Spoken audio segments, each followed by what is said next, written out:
Eres una mujer en el año 1830, de pie bajo la fría luz matutina de una plaza de mercado en Yorkshire. Los adoquines bajo tus botas desgastadas están resbaladizos por la escarcha, y tu aliento forma pequeñas nubes en el aire mientras escuchas el murmullo de voces que se hace cada vez más fuerte a tu alrededor. Pero esto no es emoción, es algo completamente distinto. Algo que te revuelve el estómago con una peculiar mezcla de temor y esperanza desesperada. Alrededor del cuello, sientes el roce áspero de la cuerda, un cabestro como los que se usan para el ganado. La mano callosa de tu marido agarra el otro extremo, y su voz resuena por la plaza con el tono ensayado de quien vende una vaca preciada. «Cuánto oferto por esta bella mujer», grita, arrastrando las palabras por la cerveza que bebió al amanecer para calmar los nervios.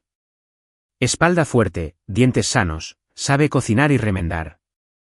La multitud se acerca, sus rostros mezclan curiosidad, asco y cálculo. Algunos hombres se acercan para examinarte como si fueras un caballo en una subasta, revisando tus manos en busca de callos que demuestren que puedes trabajar, mirándote a la cara para juzgar si eres lo suficientemente guapo como para calentarles la cama. Te quedas ahí, con el corazón latiendo con fuerza, sabiendo que en los próximos minutos tu vida cambiará por completo. Podrías terminar con un hombre más amable que el que te trajo aquí, o podrías encontrarte en una situación aún peor. Pero esto es lo que más te aterroriza, esto no es ilegal. No es un delito clandestino ni un acto de locura desesperada. Esta es, en la retorcida lógica de tu época, tu mejor oportunidad de libertad, tu única oportunidad de divorcio. Antes de sumergirte en estas historias olvidadas de supervivencia y sufrimiento, si te gusta aprender sobre las verdades ocultas de la historia, considera darle a me gusta y suscribirte para recibir más contenido como este. Y, por favor, comenta abajo para saber desde dónde nos escuchas. Me parece increíble que estemos explorando juntos estas historias antiguas de diferentes partes del mundo, conectados a través del tiempo y el espacio por nuestra curiosidad compartida por el pasado. La práctica que llamamos venta de esposas no surgió solo de la crueldad, aunque ésta sin duda contribuyó. Surgió de un sistema legal tan rígido e implacable que dejó a los pobres sin opciones. Para entender por qué cientos de hombres victorianos llevaban a sus esposas a las plazas del mercado con sogas al cuello, debemos adentrarnos en un mundo donde las mujeres no eran personas, sino propiedad. En la Inglaterra victoriana, la doctrina legal de la cobertura implicaba que, al casarse una mujer, su propia identidad desaparecía. Como escribió el renombrado jurista Sir William Blackstone en 1753, la existencia legal de la mujer se suspende durante el matrimonio, o al menos se consolida e incorpora a la de su esposo. Se convertía en lo que la ley denominaba una femme couverte, una mujer encubierta que se ocultaba bajo la identidad legal de su esposo, como si llevara una capa de invisibilidad. Imaginemos a Mary Thompson, una mujer ficticia pero típica de la clase trabajadora de la década de 1820. Antes del matrimonio, podía poseer propiedades, firmar contratos e incluso demandar a alguien en los tribunales. Pero en el momento en que pronunció sus votos matrimoniales, todo cambió. Su salario pertenecía a su esposo. Cualquier herencia de sus padres pasaba a ser suya. Si emprendía un pequeño negocio vendiendo pan o lavando ropa, cada centavo que ganara era legalmente propiedad suya. Incluso su ropa, el mismo vestido que llevaba puesto, le pertenecía. Si el esposo de Mary, llamémosle William, decidía golpearla hasta que no pudiera más, la ley ofrecía poca protección. Un hombre tenía derecho a corregir a su esposa, igual que disciplinaría a un niño o entrenaría a un perro. Si se gastaba el dinero del alquiler en alcohol o se jugaba su presupuesto de comida, ella no tenía ningún recurso legal. Si traía enfermedades de los burdeles o se negaba a trabajar mientras ella lavaba ropa hasta que le sangraban los dedos, la ley lo consideraba su prerrogativa como cabeza de familia. Pero ¿qué pasó cuando Mary ya no aguantó más? ¿Qué pasó cuando la corrección de William la dejó con costillas rotas? ¿O cuando su alcoholismo hizo que sus hijos se acostaran con hambre todas las noches? ¿Qué pasó cuando conoció a alguien más, tal vez un viudo amable que la trataba con respeto, o un soltero que le ofrecía afecto genuino? En las clases altas, existía el divorcio, pero era tan caro y complicado que bien podría haber estado reservado para la realeza. Antes de 1857, obtener un divorcio requería una ley privada del Parlamento, un proceso que costaba al menos 1.000 libras esterlinas, equivalente a unas 118.000 libras esterlinas actuales. Esa suma representaba más dinero del que la mayoría de las familias de clase trabajadora recibirían en toda su vida. Incluso después de que la ley de causas matrimoniales de 1857 hiciera ligeramente más accesible el divorcio a través de los tribunales, aún costaba alrededor de 40 libras esterlinas, más que el salario anual de un trabajador. Para los pobres, solo había 5 maneras de terminar un matrimonio. Se podía separar de mutuo acuerdo, aunque esto impedía que ambas partes volvieran a casarse legalmente. Se podía desertar, simplemente desaparecer un día y esperar que su cónyuge no los encontrara. Se podía intentar obtener una separación legal a través de los tribunales eclesiásticos alegando adulterio o crueldad que amenazaba la vida, pero esto era caro y no permitía volver a casarse. Se podía morir, lo cual, dadas las condiciones de vida de la clase trabajadora, no era del todo infrecuente. O se podía vender a la esposa. La práctica surgió a finales del siglo XVII, probablemente fruto de la desesperación y reforzada por las creencias populares. Dado que la ley consideraba a las mujeres como propiedad, algunos razonaban, ¿por qué no podía transferirse esa propiedad como cualquier otra? El ritual resultante era a la vez humillante y extrañamente digno, una parodia grotesca del divorcio y el nuevo matrimonio en una sola ceremonia pública. La venta solía comenzar con un anuncio en el periódico local. Estos anuncios parecían subastas de ganado. John Smith venderá a su esposa Mary en el mercado de Doncaster el próximo martes. Está sana, fuerte y de buen carácter. No se rechaza ninguna oferta razonable. A veces, los anuncios eran más personales. Thomas Brown, cansado de su esposa, la venderá a cualquiera que esté dispuesto a quitársela de encima. Sabe lavar, cocinar y ordeñar vacas. En el día señalado, el esposo llevaba a su esposa a un lugar público, generalmente una plaza de mercado donde se vendía ganado, aunque a veces una taberna o un bar cumplían la misma función.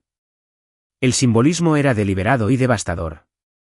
La esposa llevaba un cabestro alrededor del cuello, el brazo o la cintura, generalmente hecho de cuerda, pero a veces de cinta, en un patético intento de dignidad. Este cabestro no era solo simbólico, la marcaba como propiedad transferible, igual que una vaca o una oveja. El subastador, a menudo el propio marido, pedía ofertas. ¿Qué ofrezco por esta bella mujer? Tiene 26 años, puede tener hijos, es excelente para la costura y tiene todos sus dientes. La multitud se apiñaba, los hombres examinaban a la mujer como posibles compradores en una feria de caballos. Revisaban sus manos en busca de señales de trabajo duro, observaban su rostro para juzgar su atractivo, a veces incluso le pedían que hablara para poner a prueba sus modales. Pero aquí es donde el registro histórico revela algo crucial que cambia nuestra comprensión de estas escenas. En la mayoría de los casos, la venta se concertaba con antelación. El comprador solía ser el amante de la mujer, y la venta era, en realidad, una forma de divorcio consensual y nuevo matrimonio en una sola ceremonia pública. La humillación era real, pero tenía un propósito, hacía que la separación fuera presenciada públicamente y, en la mente de los participantes, legalmente vinculante.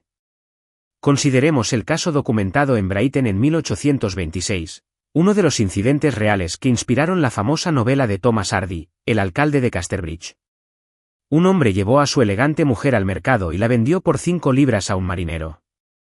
El periódico informó que ella no parecía resentida por ir, y que la transacción se llevó a cabo con toda la apariencia de buen humor. El marinero probablemente la había cortejado durante meses, y las 3 partes vieron la venta como la única manera de terminar legalmente una relación y comenzar otra. En el mercado de Block, en 1830, una esposa vendida por 2 chelines y 6 peniques estaba decidida a que la transacción se llevara a cabo a pesar de las dudas de último minuto de su esposo. Le echó el pelo a la cara a un buen hombre y dijo, «Déjame ser tu pícara, me venderé, quiero un cambio». Su voz perdura a través de los siglos, decidida, feroz, aprovechando la poca autonomía que la ley le permitía. Los precios pagados variaban enormemente, desde un máximo de 100 libras más 25 libras por cada hijo, en dinero actual, más de 18.000 libras, hasta tan solo un vaso de cerveza.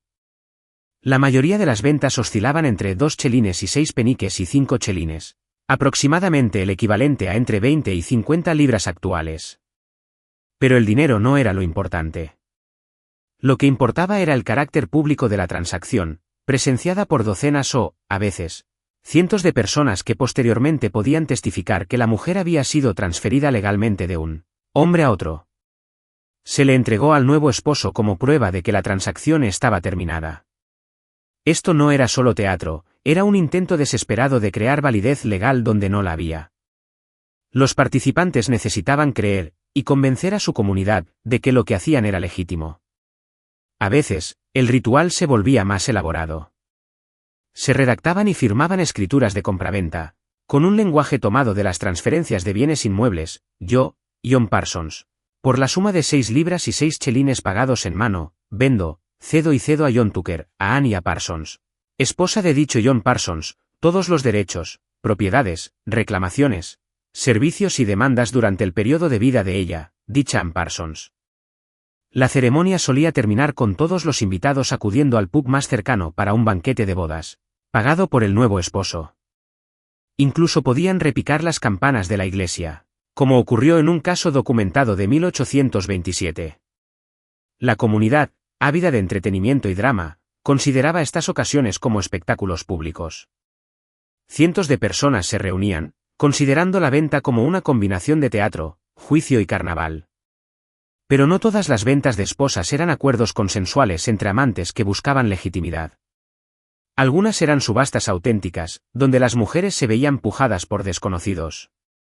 En marzo de 1766, un carpintero de Southwark vendió a su esposa en un ataque de indiferencia conyugal en la cervecería. Cuando recuperó la sobriedad y le pidió que regresara, ella se negó y él se ahorcó. La desesperación que impulsó tanto la venta como sus consecuencias refleja las situaciones imposibles que crearon estas restricciones legales. En 1824, en Manchester, una esposa fue derribada por 5 chelines. Pero, como no le gustaba el comprador, la volvieron a ofrecer por 3 chelines y un cuarto de cerveza. La voz de la mujer importaba, podía rechazar a los compradores que no le parecían adecuados. Pero imagine el terror de estar allí, mientras desconocidos pujaban por usted como ganado, sabiendo que su futuro dependía de cuál de estos hombres estuviera dispuesto a pagar más. La práctica era particularmente arraigada en Yorkshire, donde se llevaron a cabo 27 de las 108 ventas de esposas documentadas de la época victoriana. En mayo de 1837, un herrero llamado G. de Halifax vendió primero a su esposa por un chelín, luego la recompró y la revendió a un hombre casado por media corona. Cuando la esposa se enteró del hecho, respondió maltratando brutalmente a su infiel esposo, un detalle que sugiere que no había dado su consentimiento a ninguna de estas transacciones. Las ventas más elaboradas podían atraer multitudes enormes. En diciembre de 1849, en Goole, cuando un hombre llamado Aston descubrió que su esposa se había fugado con su amante mientras él estaba hospitalizado, los localizó y organizó una venta pública. La multitud de Yorkshire se reunió para ver cómo la joven voluptuosa era vendida a su amante por 5 chelines y 9 peniques, tras una pequeña y enérgica competencia. Antes de irse con su nuevo compañero, chasqueó los dedos en dirección a su exmarido y declaró: «Toma, no sirve de nada, eso es más de lo que podrías conseguir». Ni siquiera los niños estaban exentos de este comercio. A veces se vendían esposas con sus hijos incluidos en el precio, como accesorios de la compra principal. En 1865, una mujer y sus 2 hijos se vendieron por 100 libras, más 25 libras cada uno por los niños, una suma que representaba el salario de varios años de un trabajador. El comprador se hacía cargo no solo de una esposa, sino de toda una familia, con todas las responsabilidades financieras que ello conllevaba. La respuesta de las autoridades a la venta de esposas fue inconsistente y a menudo confusa. Legalmente, la práctica carecía de fundamento legal. Se trataba esencialmente de una conspiración para cometer adulterio, seguida de bigamia al casarse las nuevas parejas. Sin embargo, muchos funcionarios locales parecían inseguros sobre su autoridad para intervenir. En 1819, cuando un magistrado intentó impedir una venta en Ashbourne, Derby, fue apedreado y expulsado por la multitud. Más tarde, admitió su incertidumbre sobre el acto mismo de la venta: «No creo tener derecho a impedirlo, porque se basa en una costumbre conservada por el pueblo, de la que quizás sería peligroso privarlo mediante una ley con ese fin». Algunos funcionarios locales incluso fomentaron esta práctica. Los comisionados de la ley de pobres, responsables de mantener a los indigentes en asilos, A veces obligaban a los esposos a vender a sus esposas en lugar de que la parroquia mantuviera a las familias separadas. En 1814, las autoridades del asilo de Effingham obligaron a Henry Cook a vender a su esposa en lugar de que la parroquia la mantuviera a ella y a su hijo. La llevaron al mercado de Cuden y la vendieron por un chelín, y la parroquia pagó el viaje y la cena de bodas. El poder simbólico de la ubicación del mercado es innegable. Los mercados eran el lugar donde el ganado cambiaba de manos, donde se compraban y vendían propiedades, donde la comunidad se reunía para presenciar las transacciones. Al elegir estos lugares, los participantes insertaban su drama personal en el espacio comercial más público disponible. Exigían que su comunidad presenciara y validara lo que la ley se negaba a reconocer. Pero el simbolismo trascendía la mera ubicación. El ronzal alrededor del cuello de la mujer dejaba claro lo que la ley solo implicaba, que las esposas eran propiedad, al igual que los animales. En algunas ventas, incluso se fijaba el precio de las mujeres por peso, igual que el del ganado. Esto no era una metáfora, era la extensión lógica de la doctrina legal. La práctica comenzó a decaer en la década de 1840, a medida que las actitudes sociales cambiaban y el divorcio se volvía ligeramente más accesible. La cobertura periodística se volvió más crítica, describiendo las ventas como escenas repugnantes y vergonzosas. La clase media en ascenso, cada vez más incómoda con tales exhibiciones públicas de lo que consideraban barbarie obrera, presionó para que se iniciaran procesos judiciales. Para la década de 1850, se realizaban más ventas privadas mediante escritura en lugar de subastas públicas, ya que los participantes intentaban mantener la ficción legal y evitar la vergüenza pública. Los movimientos de reforma religiosa y social también trabajaron para suprimir la costumbre. El Ejército de Salvación y otros grupos evangélicos predicaron contra ella, aunque irónicamente, en 1889, un miembro del Ejército de Salvación vendió a su esposa por un chelín en Hucknall, Nottinghamshire. Ni siquiera los reformistas pudieron escapar por completo de las limitaciones prácticas que hacían que la venta de esposas pareciera una solución razonable para situaciones imposibles. La última venta de esposas registrada en Inglaterra tuvo lugar en 1913, cuando una mujer, al declarar ante un tribunal de policía, alegó haber sido vendida a un compañero de trabajo de su marido a cambio de un solo empeño. Para entonces, la práctica era una reliquia, mantenida viva más por la tradición y la desesperación que por la creencia en su legitimidad. Pero el horror más profundo de la venta de esposas no residía en el ritual en sí. Era lo que éste revelaba sobre la sociedad, lo que la hacía necesaria. No se trataba de costumbres salvajes practicadas por bárbaros. Eran la respuesta lógica de personas racionales atrapadas en un sistema irracional. Cuando la ley no ofrece remedio para una situación intolerable, la gente crea sus propios remedios, por grotescos que sean. Las mujeres que se encontraban en esas plazas con sogas al cuello no eran solo víctimas de la crueldad de sus maridos, eran víctimas de un sistema legal que se negaba a reconocer su humanidad. Estaban atrapadas entre la ficción legal de su inexistencia y la realidad práctica de que debían encontrar maneras de sobrevivir, de escapar del abuso, de buscar la felicidad. Algunos encontraron esa vía de escape mediante el degradante teatro de la venta de esposas. Sufrieron la humillación de ser subastados como ganado porque les ofrecía algo que la ley les negaba, una segunda oportunidad. Por unos pocos chelines y el precio de su dignidad, podían convertirse legalmente en propiedad ajena, y quizás, con suerte, que alguien los tratara como seres humanos en lugar de como una posesión. Las multitudes que se congregaban para presenciar estas ventas no eran simplemente mirones en busca de entretenimiento, aunque este sin duda formaba parte del atractivo. Eran testigos del intento de una comunidad por resolver problemas que la ley no podía o no quería abordar. Participaban en una forma de justicia brutal, una forma de hacer público lo que el derecho privado mantenía oculto. Arthur Manny presenció lo que él llamó la antigua y elegante costumbre en un pueblo de North Yorkshire en febrero de 1860. Un anciano vendió a su esposa, considerablemente más joven, a un comprador de mediana edad por 18 peniques. El comprador había considerado hacer una oferta y finalmente decidió que el acto era correcto y legal. Pero los aldeanos no estuvieron de acuerdo. Quemaron a la pareja en efigie en el prado, sugiriendo que incluso en comunidades donde la venta de esposas persistía, era controvertida y moralmente compleja. La práctica trascendió las barreras de clase más de lo que los comentaristas de la clase media victoriana querían admitir. Se dice que el duque de Chandos compró a su segunda esposa a un engrasador alrededor de 1740, pagando media corona por una mujer a la que su posadero golpeaba. El duque la educó, se casó con ella tras la muerte de su primer marido, y según todos los relatos, vivieron felices juntos. Su discurso en el lecho de muerte a su familia, en el que les contó su historia y extrajo de ella una conmovedora moraleja sobre la confianza en la providencia, sugiere que incluso la venta de esposas por parte de la aristocracia podía generar amor y respeto genuinos. Estas historias dificultan nuestra comprensión de lo que significaba la venta de esposas para quienes la practicaban. Sí, era degradante y humillante. Sí, trataba a las mujeres como propiedad de la forma más literal posible. Pero también era, a su manera retorcida, una forma de liberación. Ofrecía escapar de matrimonios que, de otro modo, podrían haberles significado una vida de miseria o la muerte. El registro histórico sugiere que muchas esposas participaron activamente en la organización de sus propias ventas. En Plymouth, en 1822, una mujer proporcionó el dinero a su agente para que la comprara. En numerosos casos, las esposas insistieron en la venta cuando sus maridos lo dudaban. No eran víctimas pasivas de ser objeto de comercio contra su voluntad, eran participantes activas en la única forma de divorcio disponible. Esto no hace que la práctica sea menos horrorosa, pero nos ayuda a comprender por qué persistió durante más de 2 siglos.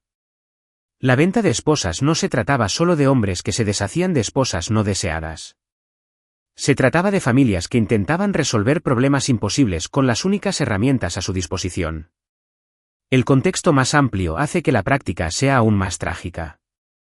Era una época en la que un trabajador podía ganar 10 chelines a la semana, en la que las familias vivían en habitaciones individuales sin agua corriente, en la que niños de tan solo 6 años trabajaban en fábricas durante 12 horas al día. La vida era brutal, corta y ofrecía pocas opciones. El matrimonio, que para los ricos podía ofrecer compañía y ascenso social, para los pobres era a menudo solo otra forma de arreglo económico.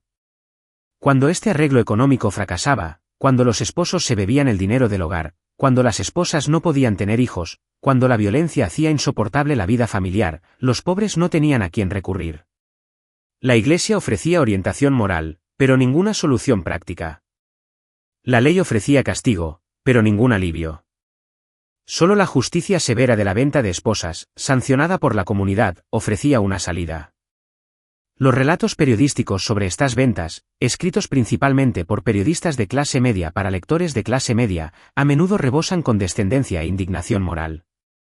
Describen a los participantes como brutales y degradados, a las multitudes como salvajes y voyeristas. Pero entre líneas, podemos leer historias de personas desesperadas que toman decisiones imposibles con toda la dignidad que pudieron reunir. Al recordar la venta de esposas desde nuestra perspectiva moderna, es fácil centrarse en la crueldad y la degradación. La imagen de una mujer con una soga al cuello siendo subastada como si fuera ganado nos parece el símbolo máximo de la opresión femenina, y lo fue. Pero también fue algo más. Fue el intento de una comunidad de crear justicia donde la ley no la ofrecía. Fue la forma de personas desesperadas de reclamar su autonomía en un sistema diseñado para negarles opciones. Era duro, imperfecto, a menudo cruel, pero también era la única forma de divorcio disponible para los pobres. La práctica desapareció no porque la sociedad repentinamente se volviera más consciente de los derechos de las mujeres, sino porque el divorcio legal se volvió ligeramente más accesible y porque las cambiantes condiciones económicas brindaron a las mujeres otras opciones. Las leyes de propiedad de las mujeres casadas de 1870 y 1882 comenzaron a debilitar la cobertura, permitiendo a las esposas conservar sus ingresos y heredar propiedades. Lentamente, muy lentamente, la ley comenzó a reconocer que las mujeres eran personas, no propiedades. Pero para las mujeres que se encontraban en esas plazas de mercado a principios del siglo XIX, con ronzales al cuello y multitudes apretujándose para examinarlas como ganado, esos cambios llegaron demasiado tarde. Vivían en un mundo que no les ofrecía identidad legal, derecho a sus propios ingresos, ni escapatoria a matrimonios violentos o miserables, salvo mediante el degradante teatro de la venta pública. Sus historias nos recuerdan que el progreso no es inevitable, que los derechos legales que damos por sentados se consiguieron con esfuerzo y a un coste enorme. Nos recuerdan que cuando los sistemas no logran impartir justicia, las personas crean sus propias formas de justicia, por imperfectas o moralmente problemáticas que sean. Mientras disfrutan de su cómoda vida moderna, con su derecho legal al divorcio, su capacidad de poseer propiedades, su reconocimiento como personas plenas ante la ley, recuerden a las mujeres que compraron su libertad por unos pocos chelines y el precio de su dignidad en las plazas de la Inglaterra victoriana. Recuerda que los derechos que disfrutas se construyeron sobre el sufrimiento de mujeres que no tuvieron más remedio que llevar holtes alrededor del cuello y esperar que alguien, quien fuera, las tratara con más bondad que la ley. Los últimos ecos de aquellas subastas en las plazas del mercado se extinguieron hace más de un siglo, pero nos dejan con preguntas incómodas sobre los sistemas que hemos construido y las personas a quienes esos sistemas les fallan. Nos recuerdan que detrás de cada práctica histórica grotesca, hay historias humanas de supervivencia, desesperación y búsqueda interminable de algo mejor, incluso cuando ese algo mejor tiene un coste casi insoportable. El horror de la venta de esposas se vuelve aún más visceral al examinar la mecánica específica de estas subastas. Imagínese de nuevo en aquella plaza del mercado, pero esta vez como un observador entre la multitud. La niebla matutina aún no ha disipado los adoquines, y el aire transmite la familiar sensación de un mercado de ganado, heno, estiércol y el olor metálico del miedo que emana de los animales al presentir su destino. Pero hoy, el miedo proviene de una fuente completamente distinta. La mujer de pie en la plataforma improvisada no es ni ganado ni oveja, es la hija, la madre o la hermana de alguien. Podría llamarse Elizabeth, Sarah o Mary, nombres perdidos en la historia, salvo en recortes de periódico descoloridos y actas judiciales. Tiene, digamos, 28 años, con las manos curtidas por el trabajo y un rostro que podría haber sido bonito antes de que la pobreza y la vida dura le marcaran las líneas de expresión alrededor de los ojos. El cabestro que lleva al cuello no es decorativo, es una cuerda gruesa, de las que se usan para guiar caballos, y le roza la piel con cada movimiento. Su marido, que pronto será su exmarido, sostiene el otro extremo con el agarre casual de un hombre que ya ha hecho esto antes, aunque sus manos tiemblan ligeramente por la cerveza de la mañana que se supone debe calmar sus nervios. «Vamos, caballeros», grita, y su voz se oye por toda la plaza con autoridad experta. ¿Qué darían por esta fina carne de mujer? Es fuerte como un buey, puede trabajar 16 horas sin quejarse y tiene todos sus dientes. Él le abre la boca a la fuerza con dedos callosos, mostrando sus dientes a la multitud como un comerciante de caballos presumiendo su mercancía. Los hombres reunidos se apiñan, su respiración visible en el aire frío, sus ojos calculadores. No son monstruos, son granjeros, obreros, comerciantes que comprenden el valor y la practicidad. Examinan sus manos en busca de callos que demuestren que puede trabajar. Observan sus caderas para determinar si puede concebir. Estudian su rostro para determinar si es lo suficientemente atractiva como para calentar sus camas en las noches frías. Un hombre, un herrero a juzgar por su delantal manchado de hollín, se acerca y le pellizca el brazo para comprobar la firmeza de su piel. Está un poco delgada, observa con aire clínico. Quizás no aguante un invierno duro. ¿Cómo es su temperamento? ¿Es propensa a los ataques o a la melancolía? Es dulce como un corderito cuando la tratan bien, responde el esposo rápidamente. Nunca alza la voz, hace exactamente lo que le dicen. También es buena con los niños, crió a 3 sin perder a ninguno por la fiebre. Pero algo se percibe en los ojos de la mujer que contradice esta descripción. Hay una dureza, una inteligencia calculadora que sugiere que es todo menos la criatura dócil que se anuncia. Sus labios forman una fina línea y sus manos, aunque atadas, muestran los nudillos blancos por los puños apretados. Ella no es la víctima pasiva que sugiere esta escena.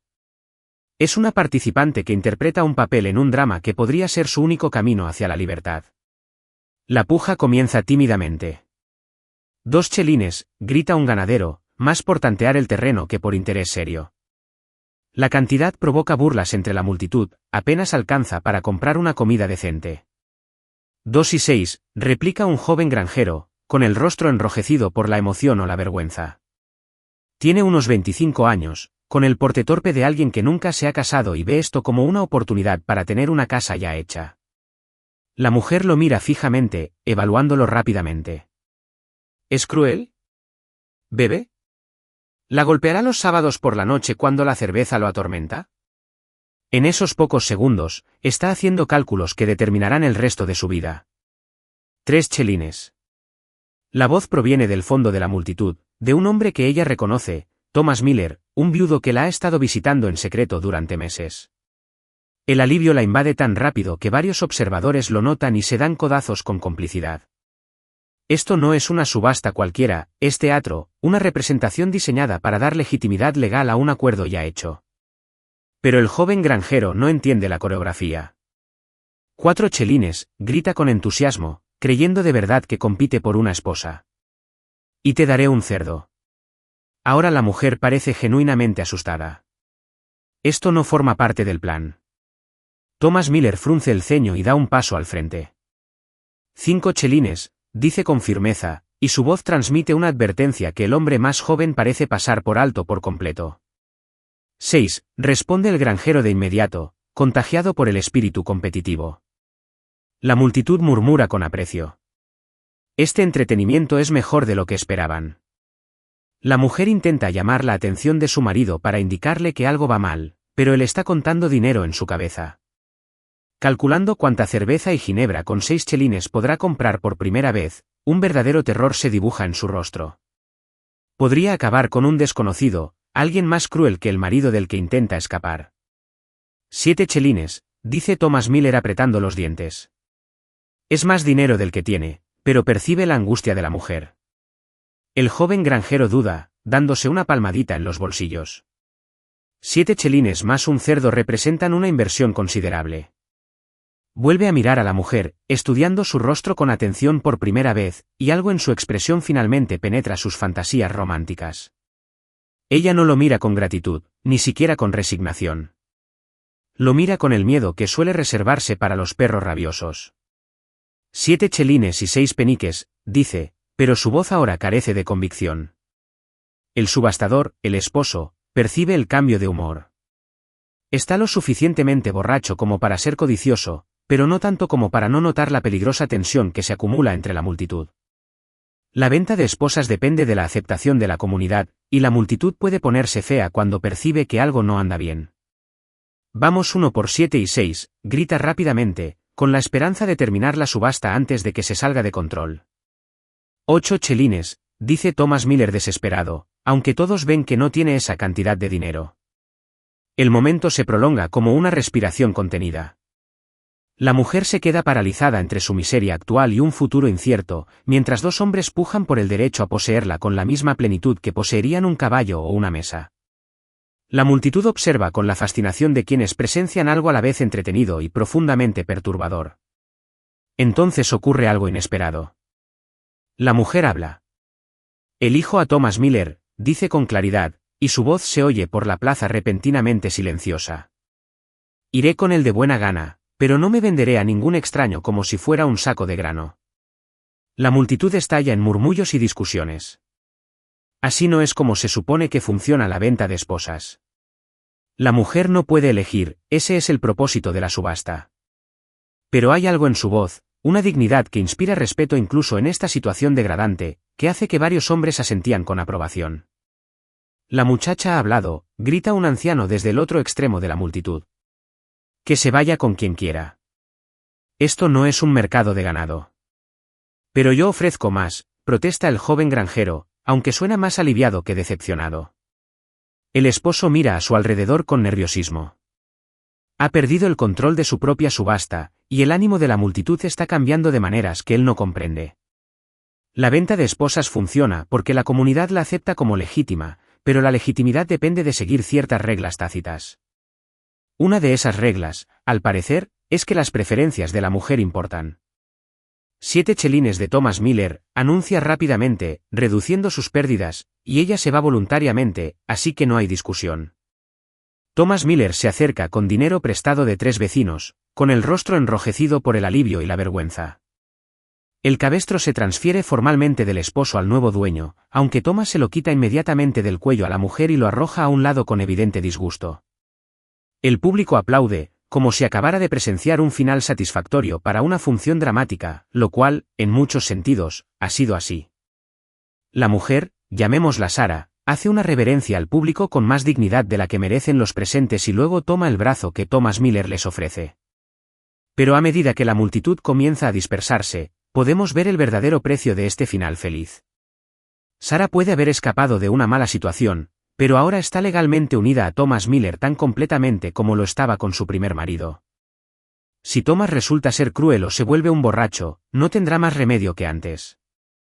Simplemente cambió una forma de esclavitud legal por otra, con la esperanza de que su nuevo amo sea más amable que el anterior.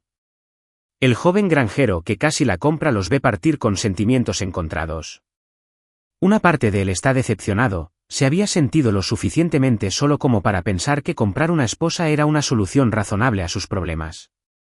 Pero otra parte también está perturbado por lo que acaba de presenciar.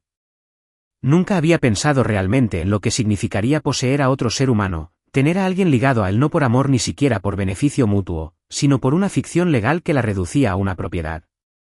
El marido, el exmarido de Sara, se guarda sus 7 chelines y se dirige a la taberna más cercana, calculando ya cuántas copas puede permitirse. Siente una mezcla de alivio y pérdida que no acaba de comprender.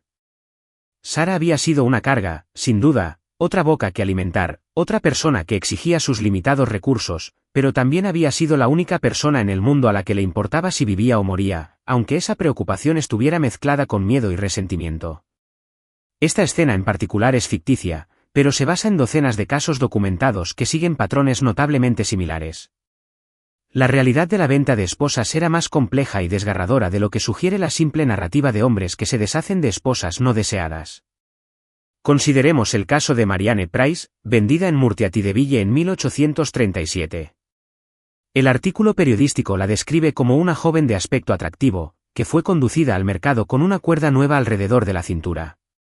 Fue vendida a un hombre llamado Luis por 4 chelines y 6 peniques, pero la transacción fue claramente concertada con antelación. Luis fue descrito como su novio, y la venta se llevó a cabo con aparente satisfacción para todas las partes. Sin embargo, oculto en el artículo periodístico hay detalles que sugieren una historia más profunda. El esposo de Marianne fue descrito como minero de carbón con una fuerte adicción a la bebida. La venta tuvo lugar durante un periodo de grave depresión económica en los distritos mineros galeses, cuando las familias luchaban por sobrevivir con salarios bajos y trabajo irregular.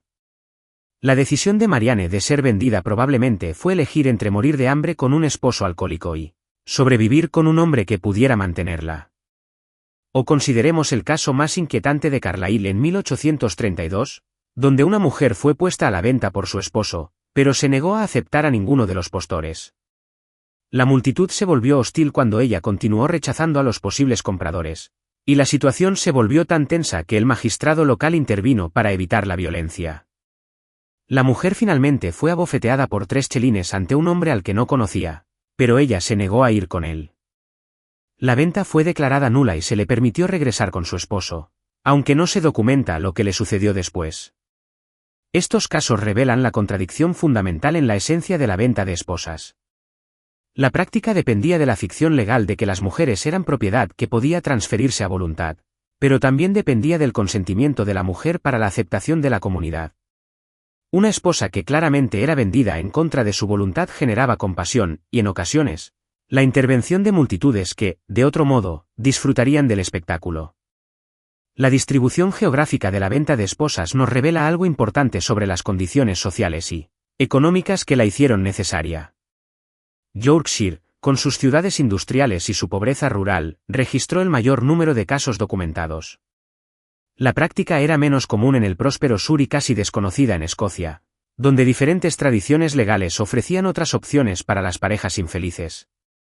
En el norte industrial, donde las estructuras sociales tradicionales se desmoronaban bajo la presión de los rápidos cambios económicos, la venta de esposas ofrecía una forma de adaptar las viejas costumbres a las nuevas circunstancias. El trabajo en fábricas implicaba que las familias ya no eran unidades económicas que trabajaban juntas en las granjas. Maridos y esposas podían trabajar en industrias diferentes, tener horarios distintos y desarrollar redes sociales separadas. Cuando los matrimonios fracasaban bajo estas presiones, las soluciones tradicionales, como la intervención comunitaria o la presión familiar, eran menos accesibles. El simbolismo del cabestro revela la profunda conexión entre la venta de esposas y el comercio de ganado, pero también cumplía una función legal práctica. El derecho consuetudinario inglés reconocía diversas formas de transferir la propiedad, y la manipulación física de las mercancías, llamada libranza de seizin, era uno de los métodos más antiguos y respetados. Al usar un cabestro y realizar la venta en un mercado, los participantes invocaban tradiciones legales que se remontaban a la época medieval. El cabestro también cumplía una función psicológica tanto para vendedores como para compradores. Para los esposos, explicitaba lo que la ley ya implicaba, que sus esposas eran propiedad de la que se podía disponer libremente. Para los compradores, simbolizaba sus nuevos derechos y responsabilidades.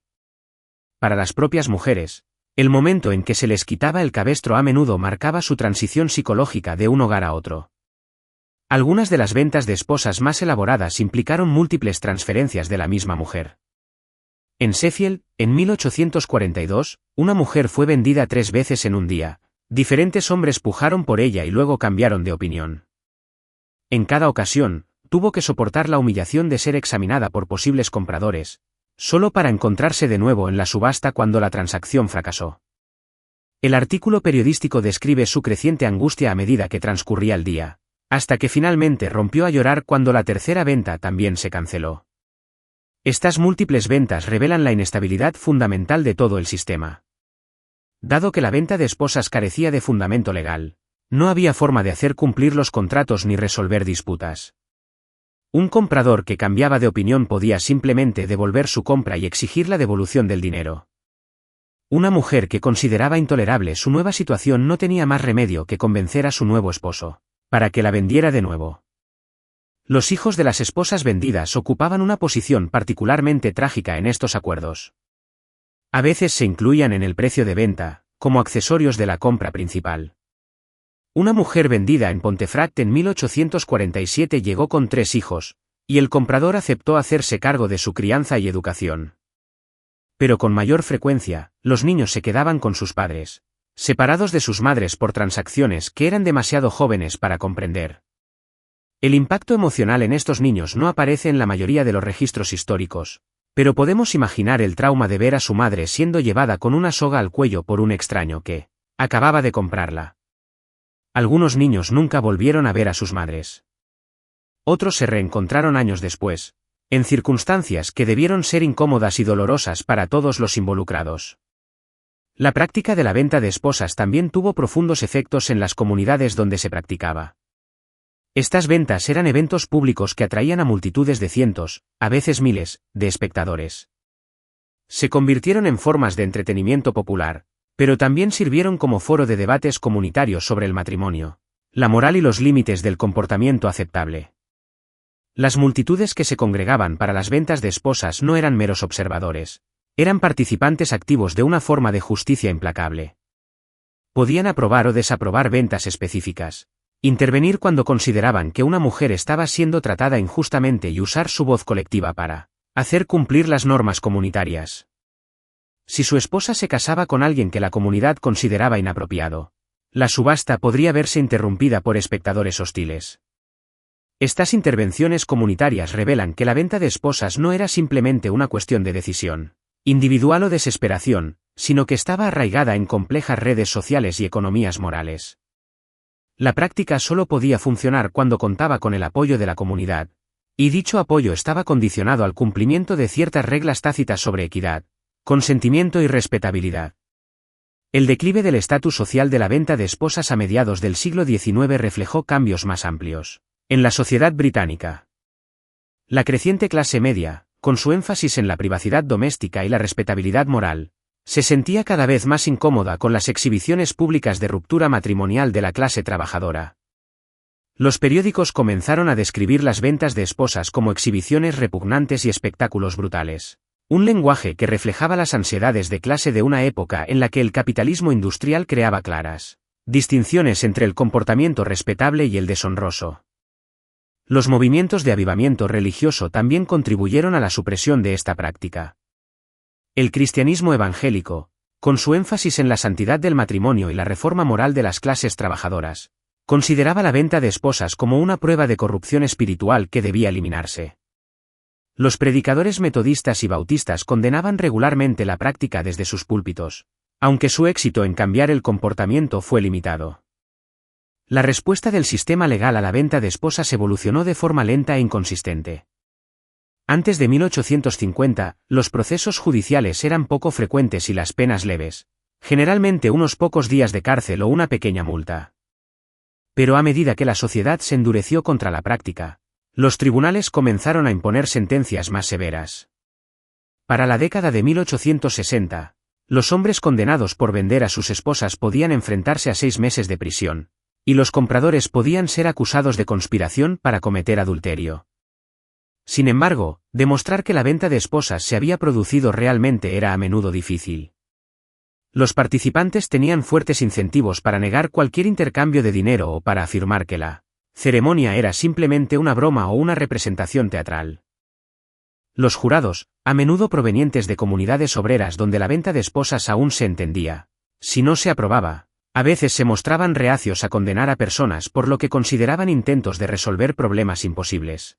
El surgimiento del espectáculo de Music Hall a mediados del siglo XIX dio a la venta de esposas una nueva vida cultural, incluso cuando la práctica misma decayó.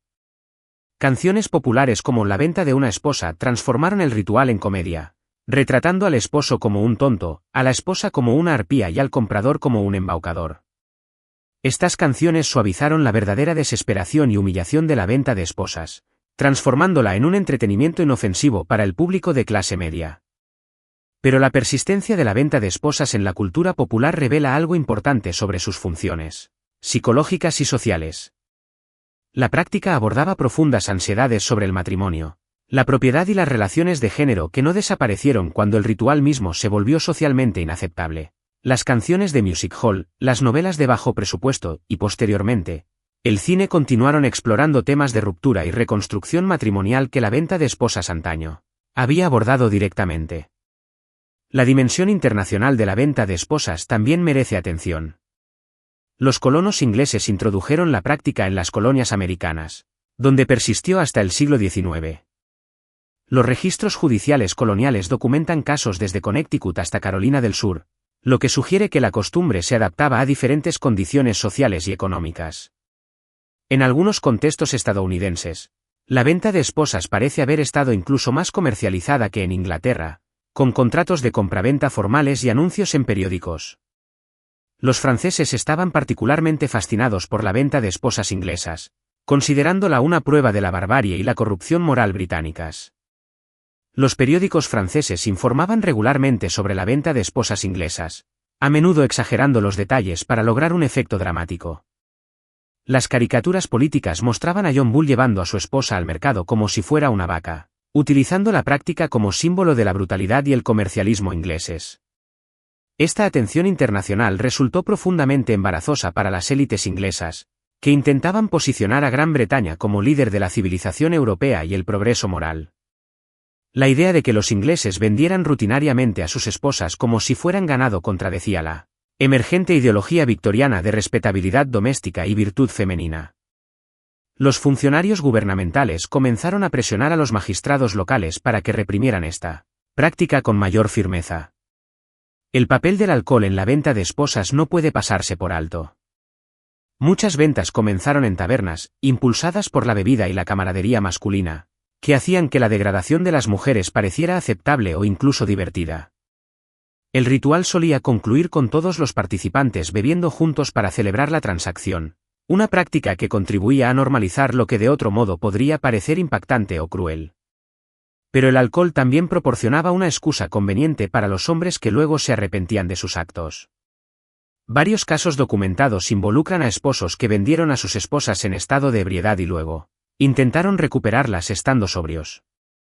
El sistema legal generalmente se negó a reconocer estos arrepentimientos posteriores a la venta, considerando la venta de la esposa como un contrato vinculante, independientemente del estado mental del vendedor. Las dimensiones económicas de la venta de esposas se hacen más evidentes al examinarla junto con otras estrategias de supervivencia de la clase trabajadora.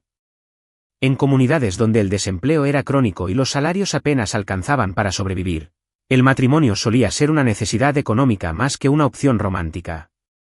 Las mujeres necesitaban la protección y el apoyo de los hombres, mientras que los hombres necesitaban trabajo doméstico y cuidado infantil.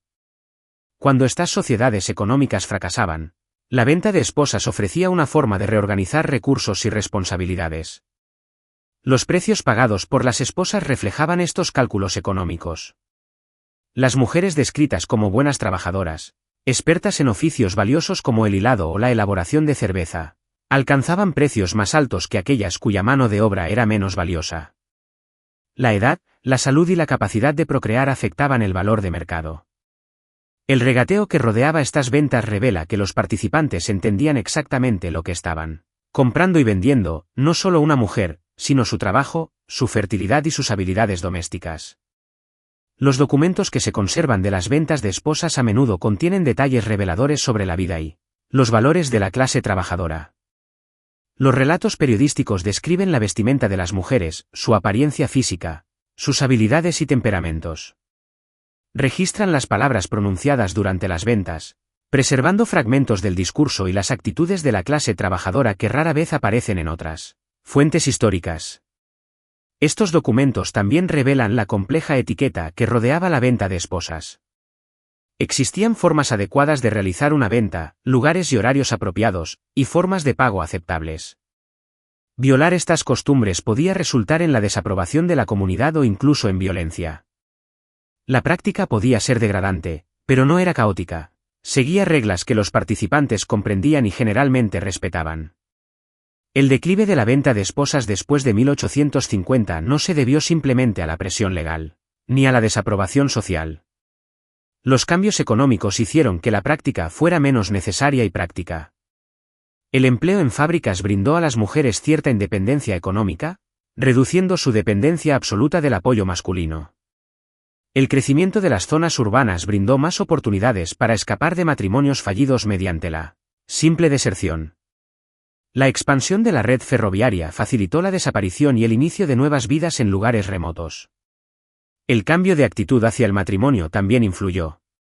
La ideología romántica, que se extendía por todos los estratos sociales, enfatizaba el amor y el afecto mutuo como la base adecuada para el matrimonio, lo que hacía que los aspectos comerciales de la venta de esposas parecieran cada vez más repugnantes. El emergente movimiento por los derechos de las mujeres, aunque aún pequeño y mayoritariamente de clase media, brindó marcos alternativos para reflexionar sobre las relaciones de género y la autonomía femenina. Las últimas ventas de esposas documentadas en Inglaterra tuvieron lugar a principios del siglo XX, época en la que ya se consideraban reliquias de un pasado bárbaro. El caso de 1913 en Leeds involucraba a una mujer que afirmaba que su esposo la había vendido a un compañero de trabajo por 1000 libras, pero las circunstancias eran turbias y la respuesta de la comunidad fue totalmente negativa. No hubo público, ni ceremonia pública, ni se percibió que esta fuera una forma aceptable de resolver problemas matrimoniales. Para entonces, el divorcio legal estaba al alcance de las clases trabajadoras, aunque seguía siendo caro y socialmente estigmatizado. La Ley de Causas Matrimoniales de 1923 pronto haría el divorcio más accesible para las mujeres, ofreciendo remedios legales para algunos de los problemas que la venta de esposas había abordado anteriormente. Los programas de bienestar social, aunque limitados, ofrecían alternativas a las duras opciones que antes hacían que la venta de esposas pareciera razonable. El legado de la venta de esposas se extiende mucho más allá de su contexto histórico. Esta práctica revela tensiones fundamentales sobre el género, la propiedad y la autonomía personal que siguen influyendo en los debates contemporáneos sobre el matrimonio y el divorcio. Demuestra cómo los sistemas legales pueden no atender las necesidades humanas, obligando a las personas a crear sus propias soluciones, que pueden ser moralmente problemáticas, pero prácticamente necesarias. Los lectores modernos podrían verse tentados a considerar la venta de esposas como una prueba de barbarie histórica, una prueba de que hemos superado estas formas tan crudas de opresión de género. Pero esta práctica era producto de condiciones legales y económicas específicas que creaban opciones imposibles para personas desesperadas. Las mujeres que participaban en la venta de esposas no eran víctimas pasivas. Eran agentes activas que intentaban mejorar su situación con las limitadas herramientas a su disposición. La pregunta fundamental que plantea la venta de esposas sigue vigente hoy en día: ¿qué sucede cuando los sistemas legales no ofrecen soluciones adecuadas para situaciones intolerables? Ejemplos contemporáneos incluyen a inmigrantes indocumentados que no pueden acceder a protección legal, víctimas de abuso que no pueden costear representación legal o familias destrozadas por políticas económicas que priorizan principios abstractos sobre el bienestar humano. Las multitudes que se congregaban para presenciar las ventas de esposas no buscaban simplemente entretenimiento. Participaban en debates comunitarios sobre justicia, moralidad y los límites del comportamiento aceptable. En nuestra sociedad más privatizada, hemos perdido algunos de los mecanismos que permitían a las comunidades intervenir en tragedias individuales, pero no hemos eliminado las tragedias en sí. Al concluir esta exploración de una de las costumbres más inquietantes de la historia, volvemos a la plaza del mercado donde comenzó nuestra historia. La mujer con el rebeco al cuello, de pie en la plataforma mientras desconocidos pujaban por su derecho a poseerla, representa a miles de mujeres que se enfrentaron a decisiones imposibles en un sistema diseñado para negarles autonomía. Algunos encontraron felicidad en sus nuevos arreglos, afecto genuino con parejas que los trataban como seres humanos y no como propiedades. Otros descubrieron que cambiar de amo no alteraba la naturaleza fundamental de su esclavitud. Todos pagaron un precio en dignidad y autoestima que ningún beneficio práctico podía compensar por completo.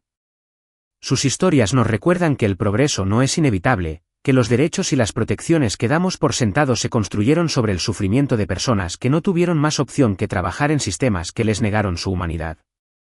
Nos recuerdan que detrás de cada práctica histórica, por repugnante que parezca a ojos modernos, hay seres humanos que intentan sobrevivir, encontrar el amor, crear sentido en circunstancias que ofrecen pocas buenas opciones. Ya no hay más sogas, las plazas del mercado se han convertido en centros comerciales, los sistemas legales que antes trataban a las mujeres como propiedad se han reformado. Pero persisten las preguntas más profundas, ¿cómo creamos sistemas que satisfagan las necesidades humanas en lugar de principios abstractos? ¿Cómo garantizamos que el progreso llegue a todos, no solo a unos pocos privilegiados? ¿Cómo construimos sociedades donde nadie tenga que elegir entre la dignidad y la supervivencia? Las mujeres de la Inglaterra victoriana que llevaban sogas al cuello y anhelaban amos más bondadosos merecen algo más que ser recordadas simplemente como víctimas de la barbarie histórica. Merecen ser recordadas como seres humanos que afrontaron circunstancias imposibles con todo el coraje y la iniciativa de que dispusieron, que encontraron la manera de sobrevivir y, a veces, incluso prosperar en un mundo diseñado para aplastarlas.